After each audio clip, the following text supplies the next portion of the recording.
The only real hope and change you'll ever get is from God. It's going to come from the Lord, or it's not going to come at all. It's going to come when you admit that you can't do it and that you've got to have His help. Iran has launched its partial assault. Here's what you may not know. This is going to cause a problem, so I want you guys to be aware of this, just so that you have a good idea of the battle. Iran launched drone assaults against Israel all over the place, right? People will cover that, of course, as it comes in. Here's the part you may not know. This is going to cause a bit of a stink. That's one of the reasons why I do not gravitate towards negotiations, promises in the Middle East. Iran, when they launched those drones, no doubt the media is covering that they're intercepted by, many of them were intercepted by Saudi Arabia, correct? Now, we have a long-standing pact with Saudi Arabia. What that means is we have remote stations in Saudi Arabia. So in essence, those interceptions were ours. Just imagine this. Imagine we have remote intercept units in different places of the Middle East. They're operated from Texas, and we employ those units, which will intercept drones based on their capacity from Saudi Arabia, from the Saudi kingdom. Now, if the Saudis take credit for that, that's going to be a big problem because they already have deals with Iran. And ultimately, we're going to be blamed. That cat's going to be out of the bag. If it ever comes to the point where, these units have to be disclosed, we're going to be severely dethroned in the Middle East. That's going to be very bad. If somebody gets nervous in Saudi Arabia, they could give up the locations of these remote stations. That could be very bad, right? So Saudi Arabia could easily give up the locations of those intercept bases if they're pressured. Normally, when Saudi Arabia is pressured, they do waver quite a bit. Keep that in mind. That's a big problem. If that ever happens, of course, those locations are going to be given up. They will become primary targets. They will be hit, and it will severely diminish our air power and coverage and defense power in the Middle East. At some point, we know something like that happens, according to prophecy. Because in prophecy, the alliance in the Middle East went in to Jerusalem and took it.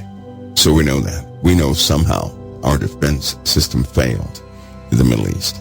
We know that somehow our readiness was overwhelmed by Middle Eastern factions. We know that at some point everything we did was for naught.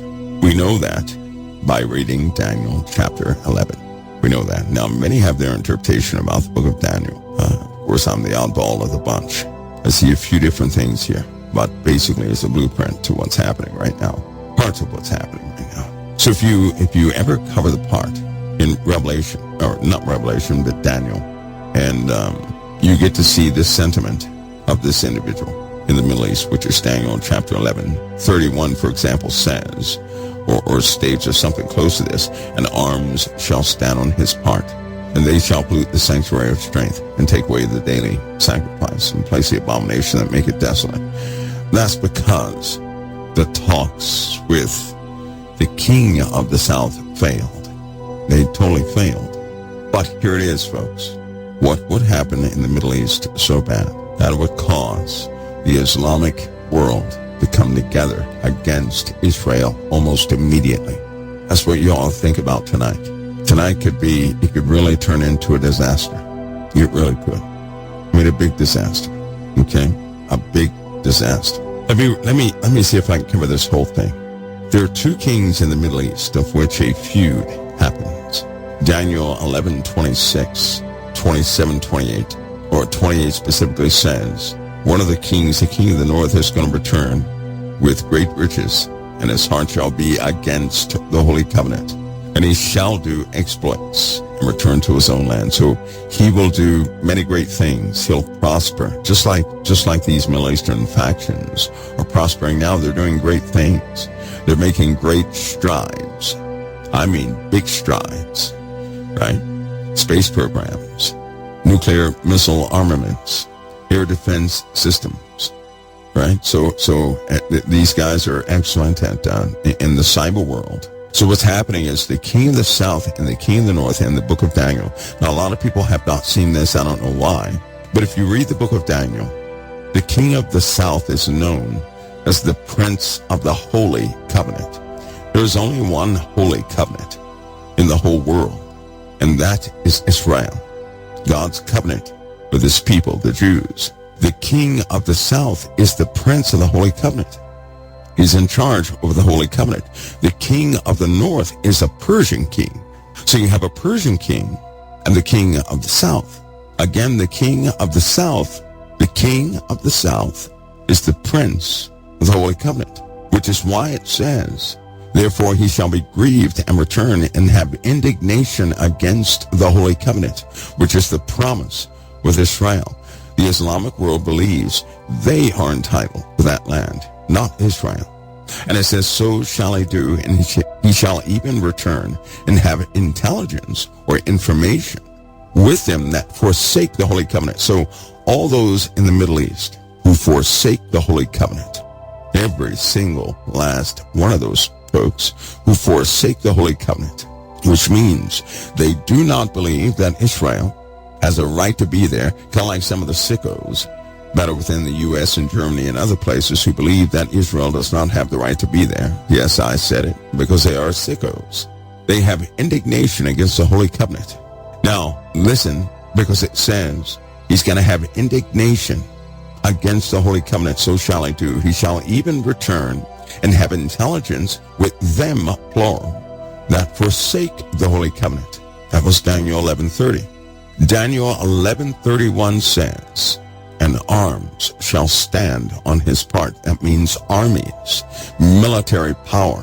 What you see happening now is a combination of many nations who have assisted Iran in their attack plots. This is not solely Iranian equipment. You're looking at multinational equipment in Iran, a coordinated effort against Israel. Continue to follow me. So in Daniel, we're in chapter 11:30. He'll have intelligence or information with all of those who forsake the holy covenant. And then it states, this is the ball drop in Daniel 11:31, and it says, and arms shall stand on his part. In other words, this Persian convinces them, this person of Persian descent convinces them, and so they join in with him. So military power is given to this individual. And it says, and they shall pollute the sanctuary of strength, and shall take away the daily sacrifice. And they shall place the abomination that maketh desolate. So what do we have here? Do you not know that what Iran is using for communications is a Russian-built system? Don't you know that? Do you not know that some of the greatest scientists in the world have been helping Iran since the 80s? Don't you know that? Do you know there's a reason no one has gone into Iran? Don't you know that? It's almost like Iran has been preserved according to prophecy, because they are the ones who have the greatest indignation or hatred, I mean severe hatred, towards the Holy Covenant. Iran, and with this coalition of forces that join Iran, as they're doing right now, because of drones and the guidance systems that Iran is using. You know who those belong to, don't you? One of the most prominent drone makers in the world. That's helping. They're the ones who are providing the guidance for Iran. It's called China. Do you know that those in Iraq have threatened our forces? Do you know that other forces in the Middle East are having to draw back right now as we speak? Because they do not tell you the truth on the news. They cover what other people want them to cover. Why would they ever tell anybody the true battle plan? You have the battle plan. It's in Daniel 11. All you need to do is observe it. It will unfold. Saudi Arabia. It's very delicate equipment in Saudi Arabia that belongs to the USA. And indeed they do. If Saudi Arabia is pressured, they're going to give up the locations of these remote bases. A remote base is a base where nobody has to be there. It's more like an autonomous base. It is critical for defense. It is critical for offense. And just in case you don't know, you do realize that Benjamin Netanyahu has a strong desire to destroy the nuclear facilities that enrich uranium in Iran. Do you know what that would take? You cannot just launch, you can't even launch a nuclear weapon against Iran and take out their nuclear capabilities. You can't do that. That's a hardened facility within the earth. So what would have to happen is a penetrator type device would have to be used. Something like a bunker buster. Here's the only difference. Can man cause earthquakes? Yes, with ordnance. That's why they discontinued certain tests of high-yield explosives for that very reason. But they would have to use a few just to get to Iran's hardened nuclear facilities underneath the ground. Of all the attacks and cyber assaults, nothing has touched their hardened facilities. Nothing. There have been operations after operations, an attempt to infiltrate, to get below there. Nobody ever comes up. Here's the truth. You ready? Iran has forced a special group of people who are born to fight. And if you're familiar with the Massad or Delta Operator Special Forces, those who have tangled with these individuals never want to see them again. They cause fear. These people are born to die. They are, by all means, superhuman, different, bred for death, not for life, for death. And all who have encountered them, to date, no one has made it outside of their grasp. Not one person. All they have are radio calls. And that's it. No one has ever come back from them. They have, this is my estimation. This is my estimation based on some of the interactions that took place with Iraq and Iran back in the 80s and 90s. They probably have, I'd say, close to 800,000, 700 to 800,000 of those soldiers. The average weight of those soldiers is about 350 pounds. They're extremely agile. They are of a certain height, and they're bred for war. Nothing else. Nothing else. If these electronic centers are knocked out in the Middle East, it could easily turn into a ground war. There would be no repeat of the Iraq war. If you're thinking about Iraq, you can't even call that a war. That was a strategic bombardment of a country who had no defense against those NATO nations that were coming up against them. Their armies surrendered. They were surrendering left and right. Why? They had antique equipment. Iran is not that way. These guys are experts at hiding things from the world, calling people's bluff. They play innocent right up to the last moment. Then they begin to consume. Saudi Arabia has the locations. There is a cache of intelligence in Saudi Arabia. I don't think that was a good move, but that's the way it is. Right now, Saudi Arabia can easily be compromised. They can be pressured. If you guys start seeing Saudi Arabia come under pressure from those in the Middle East, you might want to buckle up for real, because that means we're going to lose our electronic advantage. We're going to lose our eyes on the Middle East. Right now, as this attack is taking place, of course, all forces have been alerted. The wild card is what will Benjamin Netanyahu do concerning Iran in taking out those hardened nuclear facilities. That is the big question mark. Should we start to see that? Everybody right now is getting into position quickly. They have to, because they're unsure what he will do. We all know his sentiment that for years he's been talking about doing this. Now that Iran has attacked Israel, and yes, even though some of their drones were intercepted by certain remote bases in Saudi Arabia, controlled in Texas, even though they were taken out, that opens up a door to long-held battle plans. An offensive that will be devastating, quick and devastating if things go right. Listen though, Saudi Arabia is stuck in the middle.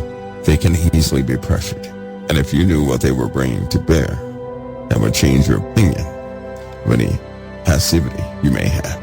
As these forces get ready in the Middle East, the wild card is what will Benjamin Netanyahu do? And the most critical card for Allied air defense, for the UN, for NATO, for those forces allied against aggressors such as Iran, the most critical place that can never be compromised is Saudi Arabia. If they are compromised, they're going to give up the locations of all the electronic bases or node bases in the Middle East. When that happens, everything turns into a ground war. And that will be the only time the Massad would ever run. If heavy retaliation comes against Iran, right, that can be easily perceived by an attack from Israel upon Iran. If that happens, bombardment will flow out in the Middle East. A bombardment. We too are in the crosshairs. Hypersonics would be used too. That's why yesterday and the day before that, they were talking about keeping the response or the assault down to a minimal. They were trying to assure the people, the folks that understand what the arrangement in the Middle East is. They were trying to keep people calm because they do understand that hypersonics are used, which means if a person launches a missile from the Middle East towards the USA, there's no prep time. There is no intercepting a hypersonic. You know, they lied in the Ukraine with Russia and the Ukraine, just so you know. When somebody uttered they intercepted a hypersonic, that was a lie. That was not a hypersonic missile. That was a big one, a big bogus lie. And they do that to bolster support so they can send money. When people support war efforts, people do not have a problem with that country sending money. They did that so that people would agree to send money to the Ukraine. But now everything is failing. People are fatigued with war. This night is a strange one indeed. Now we all have hopes that things do not escalate to the point to where we are touched. The blueprint is in the book of Daniel.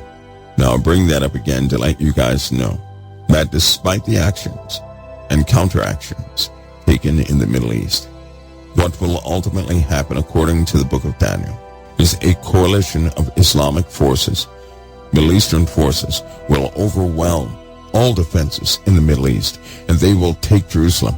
You do know what happens when Jerusalem is taken. Do you guys understand what happens? Now, a lot of people say, well, you know, that's when they set up the abomination and desolation, but then they say, but that can't happen unless there's a temple. The people got themselves in trouble in the time of Christ when they started saying what can't happen. When you see the abomination of desolation stand in the holy place. Now let me remind you of two things here. You know that statement when it says he shall stand in the temple of God showing himself as God? Did you ever consider once what the New Testament says about both those phrases? Because we have to consider everything the Lord is telling us, not one or two things. In the Old Testament, yes, we would need a solid structure for that to happen. Not in the New. In the New Testament, you have become the temple. You're the temple made without hands. And for an abomination to occupy the temple means that somebody would occupy your heart. When it stands in the holy place, you are considered the holy place. That holy place is your heart and soul. And if a man stands in your heart and soul, which is why I cannot stand man worship, because people are doing it right now. When a person stands in your heart and soul, that's an abomination. Do you know why? Because we are to worship the Lord our God only, and in him we are to trust. Now, in most cases in the Bible, things are echoed. And what I mean by an echo, there's a spiritual part of it. There's a physical part of it. But in the New Testament, all those experts in the Word of God could not see the Messiah. Why? God blinded them because they refused to see him even in the time of Jeremiah. But why? I'll tell you why. They fell in love with being right about the doctrine. That's why. If you fall in love with being right, your major concern is going to be that person who's right in front of everybody else, and you're going to be spiritually blinded, a dead man inside. They were so captivated that they had all the knowledge, that they were saying everything right. They had become as fools. They had become blind. When they became blind, they lost their spiritual sight. They could not discern spiritual things. In the Word of God, it says the Bible must be understood spiritually, not physically, spiritually. If it's going to be understood spiritually, then the remarks of Christ are key to the prophecies laid out all throughout the Word of God. Because the Lord promised that men would do it again. The same thing they did in the time of Christ, they would do it again in the end days. They would miss the end days because they would think that they're right about what they're saying. I make all effort in my own personal life not to be right, but to acknowledge that the Father's right, to remain teachable, correctable. It says he's going to put an end to sacrifices.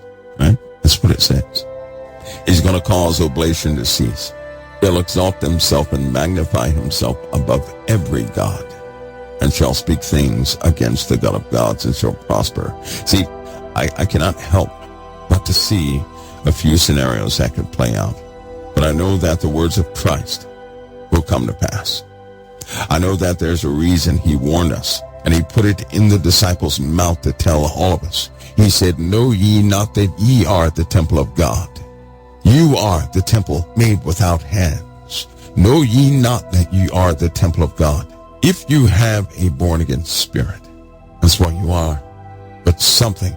Why is it that we get to the end days and there are so many people in the USA sympathetic to Hamas? Why do we have so many people sympathetic to tyrants in the world? What in the world is happening? I'll tell you what's happening. It's called prophecy. All those who believe in their own paradigm, I just give you that small caution. Keep your spiritual ears open. Do you guys know what they do at the wall? Anybody? They pray, but not just any prayer. You know what those are? Prayer. And go and look for yourselves. That is in fact a sacrifice. You know that. What they're doing is the type of prayer that's also a sacrifice. Just so you know. Now we know that if any Islamic leader came in and took over Jerusalem, they would put a halt to prayer at the wall. We know that's being contested right now. We know what the Dome of the Rock is. Is that not Solomon's temple? Is there not a black rock there already? Didn't they already in time set up an abomination that caused that place to be emptied out? Yes, they did. See, here's the problem. Suppose a child is born during the 1,000-year reign. They're not going to be able to perceive the 1,000-year reign. The folks who are going to know it's the 1,000-year reign are those who lived before it. We're born into a world we thought was normal. As God continues to uncover your eyes, you find out things are happening all around you. In fact, you find out you're immersed in one of the most divisive times in all of history. It's very difficult to tell what time you live in. Now, our Father knows, and this is why it's important for us to have our ears open to the Most High. We can all have our opinions, but we all know that the Father is always right. I can also tell you that what's about to happen to people is premature. They're going to say it's premature. Well, let me share this with you. Nothing is premature. If anything were to truly be premature, it would have escaped the control of our Father. Do you guys think that happens? I do not. What about the physical temple? Well, that can be also. We know that another temple is going to be built. They have plans to build it. They have plans to sacrifice in that temple. But listen to me carefully. We also know that there are people in Israel right now who will strike agreements with the Islamic world and compromise at all levels of faith. They'll do so to save their own skins, kind of like Judas. Keep in mind that they would go through the motions to build a temple and defile it. See, the problem is, if anybody builds a temple, then anything that goes in there to do anything is going to be an abomination of desolation. Do you know that? If they build a temple and they mock Christ, even through their own devotion, they become an abomination. That's why the Lord said at one time, He said, "I hate your feasts, days, and your solemn assemblies." You guys have read the same. Why would God have that sentiment against His own people? Because they themselves were in error, and you cannot present anything to God without being cleansed. You have to be in alignment to present things to the living God, or else you present only abominations. You commit abominations. Only God can deem one clean. That's how that works. So the physical manifestation of the temple, sure. But also there's a part in the Bible I never shared with you guys. Will a temple be rebuilt? Yes. And it's described in the Bible. But you guys will not like it if I read it. Nobody would. Because it would throw preconceived notions right out the window. It would affirm some things also. What I'm telling you is this. God put it in the hearts of many of His people, some passionate things. All those passionate things are going to come to pass. But they may not be in the order we think. They may not come about as we think. But the Lord surely put that in the hearts of His people. He did. Concerning the abomination of desolation, I personally believe that's twofold. during the time, if Middle Eastern factions took Jerusalem right now, do you know what they would do? You know what they want to do? This is what they want to do. They want to actually get a temple constructed. Listen to me. They want a temple constructed, and they want to defile it. Why? Because it's outlined in their own faith. That would be a gift to what they serve, to defile and to break down all other false gods. This is from the Islamic world. So they would desecrate the very thing they build. We all know what they did in 70 AD. And who did that? The Romans. These days approach quickly. I know it's going to happen in my lifetime. I do. I have great confidence about that. But do you know what time you're in? Do you guys know what hour you're in? Lord will not have us ignorant concerning the devices of the enemy. He does not want us to be blind to the season we're in. But he does not want us to lose our heads. Because see, if he told us, if he gave us a date when he would come and do his thing, if he gave us a date, do you know what we would do? Suppose he said he was coming to get us 28 years from now. Many of you would be heartbroken, although it's no big deal. Some of you would do weird things until he would come, and then you would straighten yourself up at the last minute. But he didn't tell a soul. No one knows the day nor the hour. They don't know the day nor the hour. It's very important. We can know the season, but we're not going to know the day nor the hour. But we know it soon, because everything is changing. Now, we know the end of the matter. We know that Jerusalem is going to be taken. We know this. We know it's going to be taken. We know they're going to set up the abomination that make it desolate. And let me read this to you. It says, when this guy is grieved and returns to his own land, and has indignation against the Holy Covenant, right? The Prince of the Holy Covenant is the one in charge. Anytime somebody in those days was appointed over the lands, they were considered a prince of that land. In this case, in the book of Daniel, the prince of the south is the prince of the Holy Covenant. There's only one Holy Covenant. If that Holy Covenant is the covenant with God and his people, that is Israel. There is no other Holy Covenant, because everything else is unholy. Nothing else has been sanctioned by the living God. So the prince of the Holy Covenant is the king of Israel, or the one in charge of Israel. And the king of the north, if you start reading back, this is the guy that comes up from a small people. The one to whom they do not give honor of the kingdom, but he wins over the people by flatteries. He's richer than all the rest. He scatters among them the prey, the spoils, and the riches. And he's a mastermind, tactfully. So it says, him and the king of the south sit down and tell lies at one table. In the original language, that is a negotiation of politics. They tell lies at one table, they return to their own lands. Both plot against each other.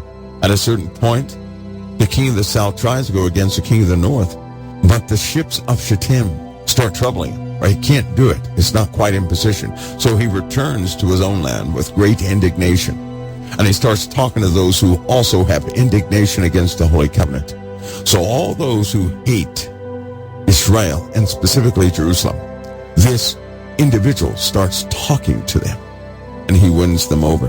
And then they give him power over their armies. Remember in Revelation when it says God has put it in their hearts to agree and to fulfill his will? You remember that? The 10 kings who have no kingdom as of yet, but will 1 hour with the beast. This king of the south is the beast. Then he has indignation against the Holy Covenant. He goes out and gets those who also have indignation against the Holy Covenant. And they come back and they take Israel. And it is gruesome. It is disastrous. What happens to those in Israel, those who listen to the Most High? God said, he told them, God will communicate to them, get out of Israel. To some he'll say, go and flee. Those in Judea flee into the mountains. To those who are in the middle of the city, right, he will tell them, flee, get out of here, go to the coastlines. Get out. To those who will not listen, who are spiritually deaf, they're going to be killed in that city. Now some are going to be preserved. You know that passage where it says God's people are going to be strong and do exploits? You need to read the whole thing. Don't latch on to the good part, to the fairy tale part without the truth. Listen, the truth is the full weight of something, not half of it. So let me read this to you. Daniel 11:31, and arms shall stand on his part, and they shall pollute the sanctuary of strength, and shall take away the daily sacrifice. And they shall place the abomination and make it desolate. Now, first of all, guess what? Even with the temple built, do they sacrifice every single day? No. But they do pray every single day, don't they? That is an oblation that they give. An oblation is rooted with, that word obligation that we use, obligation is within that word oblation. He's going to cause oblation to cease. So that prayer that they do is very special. It's done every day. Now, as far as sacrifices by way of the temple, they did not make sacrifices every single day. They didn't do that. Okay? That's not what they did. So we know when it says he's going to cause the daily sacrifice to cease, I can almost guarantee you these people back then said, what is he talking about, the daily sacrifice? There's no daily sacrifice. Oops, you see that? There was no daily sacrifice. But there is now. There's a word akin to that sacrifice. It deals with the prayer, and that's it, prayer at the wall. Let me continue. It says, and arms shall stand on his part. They're going to pollute the sanctuary of strength and take away the daily sacrifice and place the abomination that maketh desolate. And such as do wickedly against the holy covenant shall he corrupt by flatteries. Those that want to take advantage of Israel, he's going to corrupt by flatteries. But it says, but the people that do know their God, they will be strong to exploit. So Daniel 11:32 is talking about the people inside of Israel. Those who are inside Israel, who do wickedly against the covenant, they're going to give themselves over to this beast. The other ones that are stern and steadfast, the people that do know their God shall be strong and do exploits, and they that understand among the people shall instruct many. Yet, so those that are strong, that know their God, they're going to be strong to exploits, and those that understand among the people shall instruct many. Yet they shall fall by the sword, and by flame, and by captivity, and by spoil many days. We know what that many days is. 40 and 2 months. So those that are strong and those that instruct many, right? They're going to die by weapons. They're going to die by flame. They're going to die by captivity. They're going to die by spoil. Many days. Listen now, when they shall fall, because some will be held, when they shall fall, they shall be hoping. It says hoping with little help. That means they're going to be helped out with very little help. And then it explains what type help. It says, but many shall cleave to them with flatteries. In other words, when you are an oppressed people and you're under siege and you're dying every single day, and then some nation says, hey, we're going to do everything we can for you with the UN. That's cleaving to somebody with flatteries. That's embracing somebody with a false promise, with a bunch of words that are meaningless. But look at the outcome. Look what happens. And some of them understanding shall fall to try them, to purge, to make them white even to the time of the end, because it's for an appointed time. Do you see what your Father's doing? So when they go in and occupy Israel, those people who are tortured, do you not know that God already had this in his plan? He already told us why he's going to allow this to happen. It is to purge them. See, can I remind you guys of something? The worst thing you have ever seen, God will always get the glory out of it. All too often, people don't know how because they can only see the physical side of things. They do not know the liberation or that spiritual mechanism of how spirit is liberated. In truth, freed. God uses such to purge people. The harsh times you've gone through, you were purged of many things only because of your harsh time. We all know that if we had a time of peace, there's no need to give up too much. But when a time of crisis comes, we are often purged of things we had no power to get rid of before that time. The Lord knows what he's doing. Your soul is in the safekeeping of his hands. You're not here to be punished. You're not here to endure all types of torture and this, that, and the other. What you've gone through in life, you had to go through in life. Because as it turns out, this life that you're living here is only a transition point.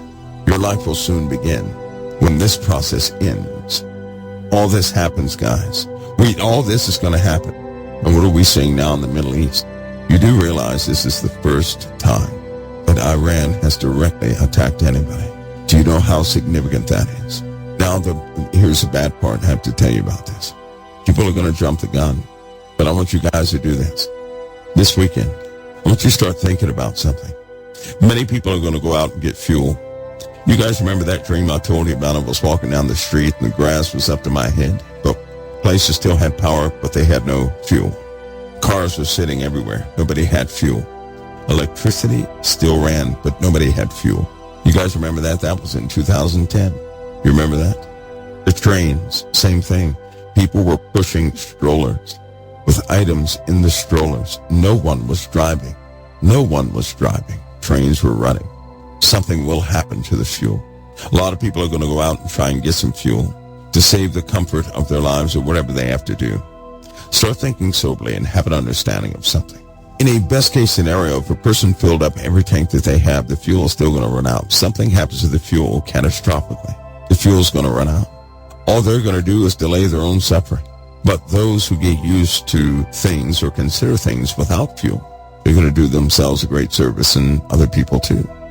I know we don't like to go without things. I know we don't. But have you noticed what's been happening for the last 4 presidents in the United States? The Lord has been preparing us for surprises. Just like that. He showed us how delicate things are, despite what anybody says. He's been showing us how things can collapse overnight. A lot of people always ask me, well, Mike, what about the money? If the money goes down, if people are going to have money because the Bible says so. You're just not going to have product to buy. You'll still have your money. Everybody's going to be on one central system. You know, they're working at breakneck speed to get that central system online. Well, I made a mistake. It is online. They have upped the plans. It wasn't supposed to be ready until 2026. It is ready in 2024. But we know that after the calamitous time, after everything takes its toll, people are going to have to take their vow to be a part of the new world.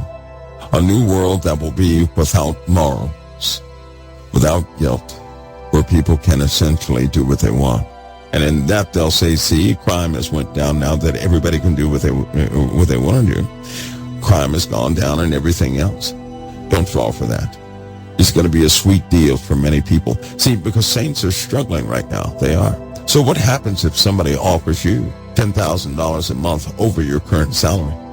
And why are they lying about the oil, the status of the oil? For example, Iran doesn't need anybody's money. They've been feeding money all throughout the world. Do you guys know that? Iran has been doing this. You know, when people find that out for the first time, they are shocked. They're shocked to know that Iran, you know that money the USA had that we were supposed to give to Iran, they didn't even receive it yet. Do you know that? They're not using the money the U.S. had allotted for them. Do you guys know that? That money has not been used, not one dime of it. Do you guys know that? So what have they been doing? Iran controls a lot of the oil on this planet. Just so you know that. Things are so divisive that people can't see the true power centers rising in the earth. This is what will catch them off guard. But just so you know, it's not going to work out well for them either. Those that eat of a portion of his meat shall destroy him. That's also a biblical principle, which means those that drink the Kool-Aid of who they follow. Listen to me. If you drink the Kool-Aid of a person, whoever it is that you follow, at some point you're not going to like that Kool-Aid. And if that person was lifted up within themselves, all those who drank the Kool-Aid will destroy the person they got the Kool-Aid from. That's a principle. Never forget that. Iran is going to do their thing there, and people are going to do their thing. The question mark tonight, the tensiest part tonight, is whether or not Benjamin Netanyahu will go forward with a major attack on Iranian nuclear facilities that enrich uranium, responsible for weapons. That's the wild card. The other wild card is if Saudi Arabia will fall under any pressure and give up those locations in the Middle East that are critical to U.S. defense, support, and operations in theater. It's going to be critically important. There will be carnage. You all know this. But try not to feed into everybody's ideology. Try and keep yourselves biblically grounded in that truth. Okay? Not so much in everybody, because if you take note, everybody else's truth has failed. And the Bible continues steadfastly in the realm of truth, doesn't it? But everybody else's ideas are failing left and right. People are preoccupied with trying to be right. God is preoccupied with the salvation of all of his children. So remember that.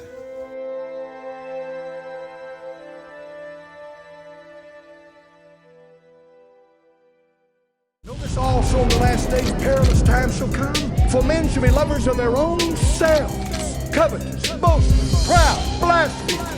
It takes the grace of God to change us, folks. How can you be saved if you're not willing to repent? And the Lord Jesus Christ said, except ye repent, ye shall all likewise perish.